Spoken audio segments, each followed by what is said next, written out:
Go ahead, show us our jargon for today. First, we're going to give you an actual definition, and then we're going to give you a working definition. And then we're going to try to see if we can't put it into some form of context. You know me, I like to make fun of the actual definition because everyone needs a hobby. So today's term, food selectivity. Now, I don't know about you, but I first time I heard this, I thought of those really old, it's probably way past anything that you guys would remember because I'm ancient. But they used to have these cafeterias that you would go into. I only saw them in movies. They didn't even really exist when I was a kid, but you would go into a cafeteria and it was all like the beginnings of vending machines where it was these little things that turned and you would push a button and it would spit it out and then you would pay for that. So, and when I think of food selectivity, I think of that, like carousels of food that you get to select, a big variety, right? Well, that's not what we're talking about. So let's take a look at what our actual definition of food selectivity is when we're talking about it within the realm of autism.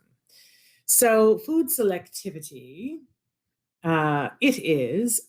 includes food refusal, limited food repertoire, and high frequency single food intake. High frequency single food intake. Doesn't that sound like the person is a car? Like it's or those reuptake inhibitors? What in the heck is that?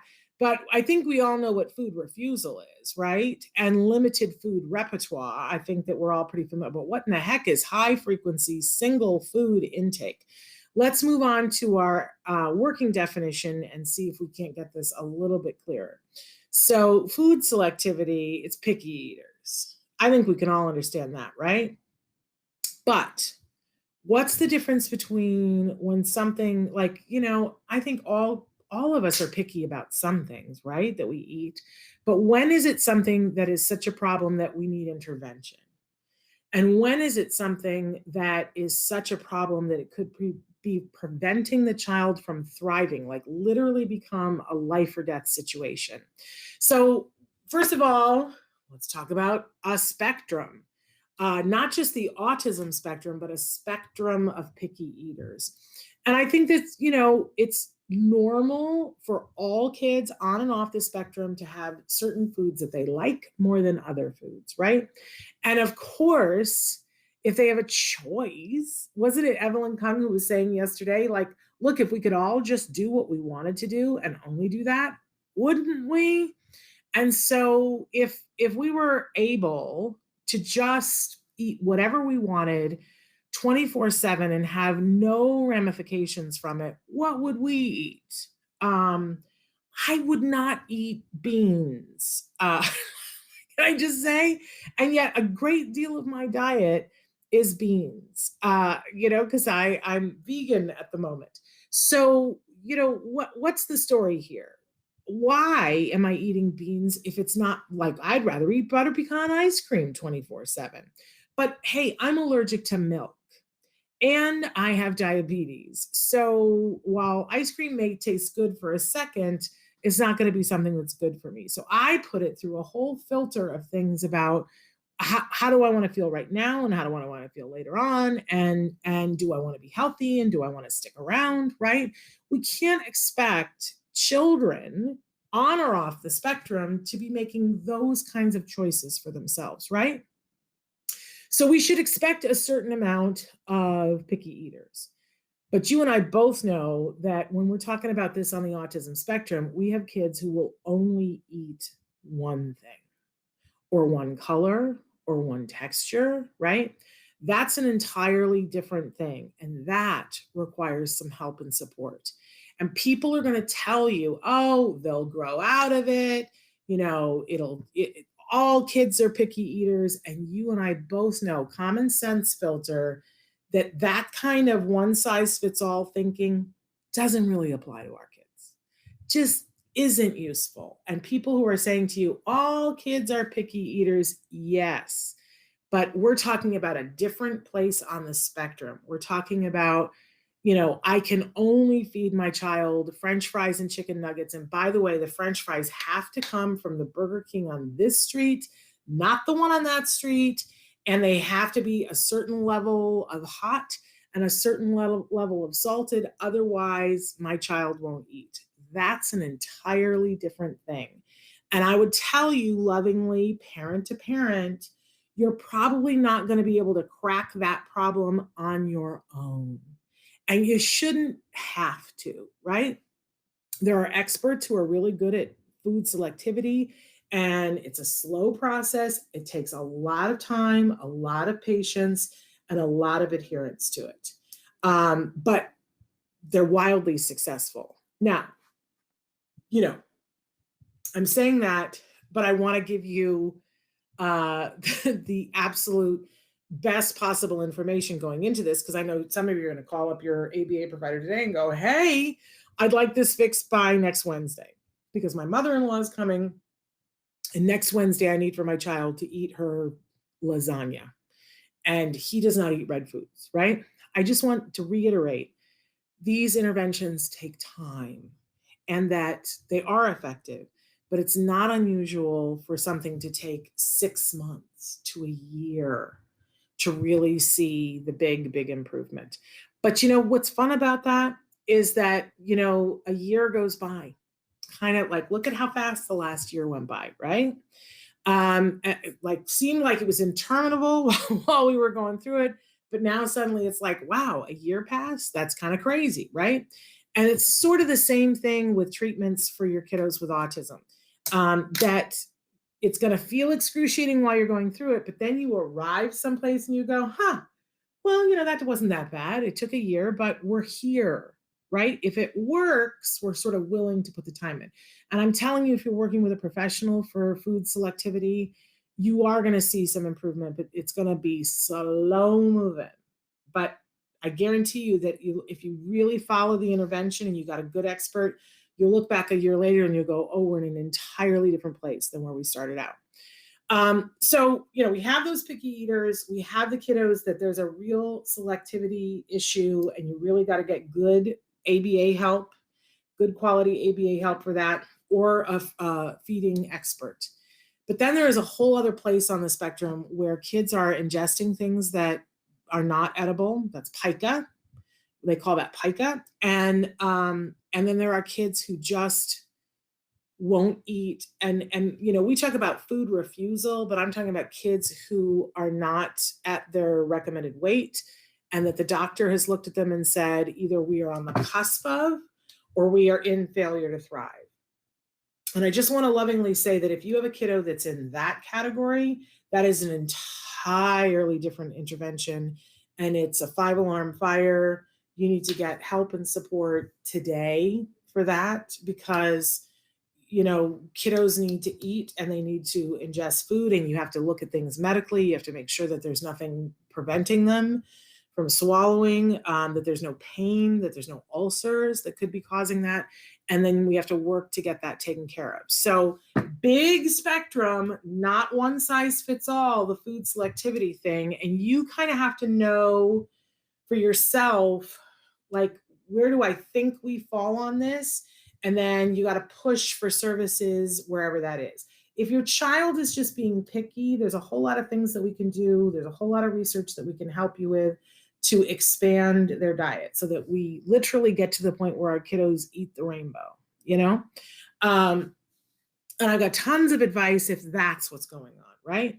But if we're really in that, that area where there's only one color or two colors or one texture or whatever, stop thinking that it was something you did, because it isn't. I always say that Ileana Vincent, save yourself. You need some help, and it's not your fault, but there's good help available, okay? And you can move this dial. I've seen it all too many times. Now, I always want to apologize and say to people, I have more food selectivity issues than my kid. And my husband has way more food selectivity issues in some areas than others. Like my husband will pretty much, he's not allergic to anything. He can eat anything, but present a green bean to my husband and see what happens. I guarantee you it'll be fun. Uh, be like, what is the purpose of this green thing on my plate? Not his favorite thing. Um, my son is the epicurious one. He's the person who comes downstairs and says, "Hey, can we get squid ink because I want to make squid ink pasta?" And I go, "Who is this child?" So I did not have these issues. So I'm giving you an apology. My son has tons of allergies, so we have to meter, still what his diet is, but I didn't have the food refusal thing. I am that parent that everyone loves to hate. I remember being in an IKEA when he was a baby, and it took us too long at IKEA. We were waiting for something that they were, moving someplace so that they could get at the thing that we wanted to get at in the big warehouse. And it got to be past lunchtime. And my kid was hungry, right? He was probably 1.5. And so we went into the cafeteria. It was before he was diagnosed, before we were fully seeing him regress into autism. We went into the cafeteria and they had steamed vegetables. It was just steamed carrots and broccoli, and I don't know what else was in there, maybe some zucchini. And I ordered 2 plates of it and took my toddler over to the table and sat down, and he scarfed those vegetables down like his life depended on it. And before we were done, almost everyone in the cafeteria came up and said, "How did you get your baby to do that?" you know, and I will tell you that, just the picky eaters, not all the other stuff on the spectrum. Kids don't like vegetables for a very specific reason, because they have more taste buds than you and I. And there's a lot of acrid things in vegetables. And so if they're overcooked, it tastes bitter to them. And so they spit it out. And sometimes there's a textural thing too for some kiddos, both on the spectrum and off the spectrum. So it's best not to overcook a vegetable. But it's also important that when they're hungry, when kids are hungry and then they're not having a food selectivity, on that other end of the spectrum, they will try more things when they're hungry. I always love the families who say to me, "We tried forever to get our child to try to eat an apple or a banana or something. And then we went on vacation and that was all they had. And we didn't know what we were going to do. And our child sat right down and ate it." So I do want to say to you, if you were on the end of the spectrum here where it's like your child is picky and you're like, "I just wish they ate more things," right? If that's where you're at, I do want to encourage you that several times a day to make available fresh vegetables and fresh fruit. Don't turn it into a battle. All of our studies say that turning it into a battle just creates a bigger problem. But the studies are very clear that you have to present new foods. I think it's something like 22 times before kids will actually taste and ingest them. But that means putting it on the plate or putting it on the table, making it available, and not saying anything about it. Saying, "Eat your vegetables, try that apple. It won't hurt you. Just stick it in your mouth." It means being willing to put it there on the plate. And I know it's a terrible waste of food and that people, are going without food different places. But, if you have a dog, or if that, package it up later and throw it in your breakfast in the morning, whatever, make soup at the end of the week. You don't have to waste it. But if you put it out, make it available, and model the behavior for your kiddos. If you're eating it and not making faces, kids tend to notice that. So that's if you just have the mildly picky eater. Anything other than that, you really want to be talking with an expert, okay? There are a whole bunch of things that can be done. So there you go, food selectivity. I know a lot of you are in that neighborhood.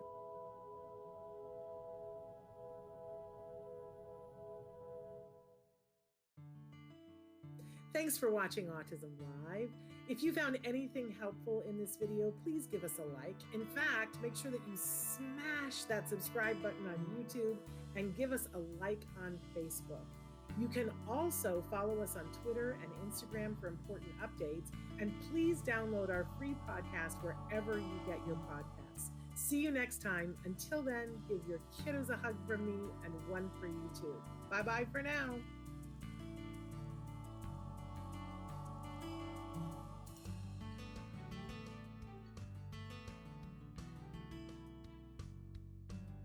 To subscribe, click here.